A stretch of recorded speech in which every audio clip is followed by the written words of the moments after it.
Welcome everybody, I'm Jesse Bartman and this is Bartman's Bits.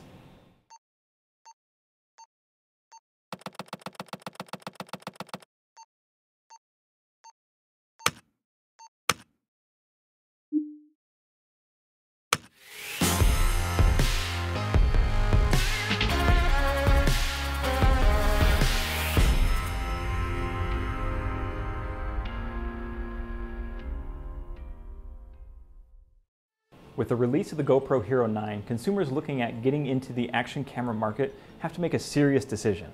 The GoPro Hero 8 was only a small upgrade from the almost perfect Hero 7. Many people chose to basically ignore that release and stick with the extremely capable 7 or the new kid on the block, the Osmo Action. So now that the Hero 9 is officially released, let's go ahead to their website and take a look at the new or carried over features. So one of the huge things that I was not a fan of with the Hero 8 that's been carried over to the Hero 9 now is the fact that they have the integrated mount. Now while that's very convenient because you can just fold it out and use it, it's also not replaceable. If you do end up breaking that off, which if you're getting an action camera, you are going to be in situations where that might happen, you're kind of sunk. So the Hero 9 also brought back the front display, which gives you a preview of what you're recording. Now the Hero 8 did have a display on there, but it was only for settings. It didn't give you a live view. Now not to sound like a fanboy or anything, but the Osmo Action has a display on the front. The absolutely bonkers decision to move away from replaceable lens covers has been reversed, thankfully, allowing users to swap out scratched covers or add various filters. This is one of the main reasons I chose the Osmo Action over the Hero 8 at the time. More on that later. So GoPro has always had a slight edge over other action cameras when it comes to image stabilization. Hypersmooth 2.0 was an incredible leap over the previous version and bested the Osmo Action at keeping footage buttery smooth. Don't forget that the Osmo Action is made by DJI, who has based their entire business model on providing image stabilization.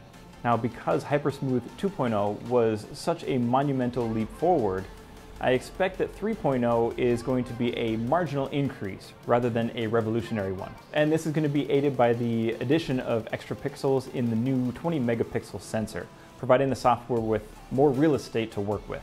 I did notice that they now give you an option to increase your FOV to 155 degrees, the only drawback being that you have to purchase it as a kit, like the media kit and the light kit.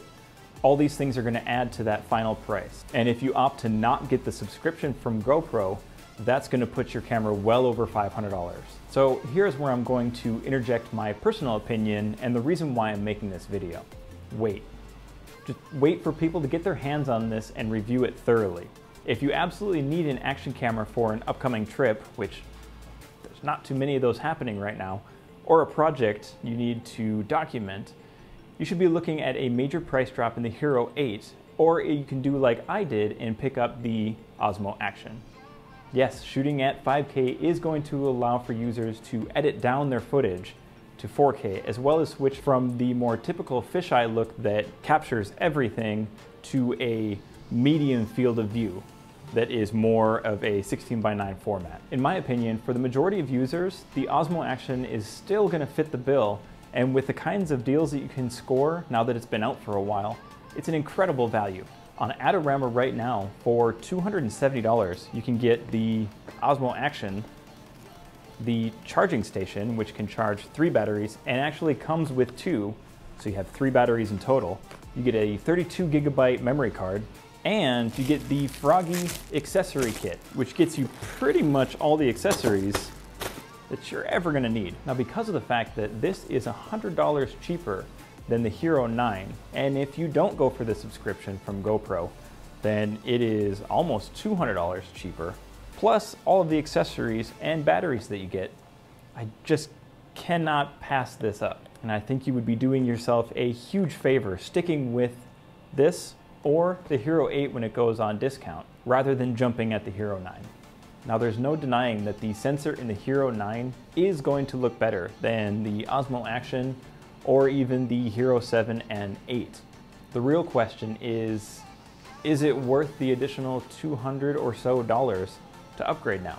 If your main goal is to record at 4K 60 or less, then I would stick with the older tech. But if you have to have the absolutely highest resolution and best image quality, then yes, go for the Hero 9 because it's going to deliver just that. For my own personal use, I needed to get a 4K 60p action camera that wouldn't break the bank. And the Osmo Action at its current pricing made it pretty easy to choose. Plus the fact that you throw in the $30 accessory pack as well as the $70 spare battery and charging station, it was a no-brainer. Now, one caveat to that is that that exact deal that I found is pretty difficult to snag.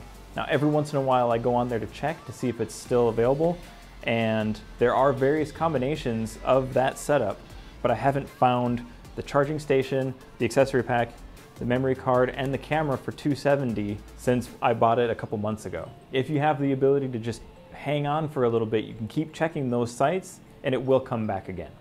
In the end, it is definitely your money and your choice. So I hope that I've offered you guys a little bit of insight onto which path to take depending on your needs. So in conclusion, the smart thing to do is pick up the extremely discounted and highly capable Osmo Action. Or if you don't mind some major downfalls like that lens cover, you could go for the Hero 8, which I'm sure is going to be on sale right about now. Anyway, that's it for today's video, and as always, thanks for watching. Go ahead and hit that subscribe button, and if you click on the bell icon, you'll get notified when I release another video like this, and I hope you enjoyed.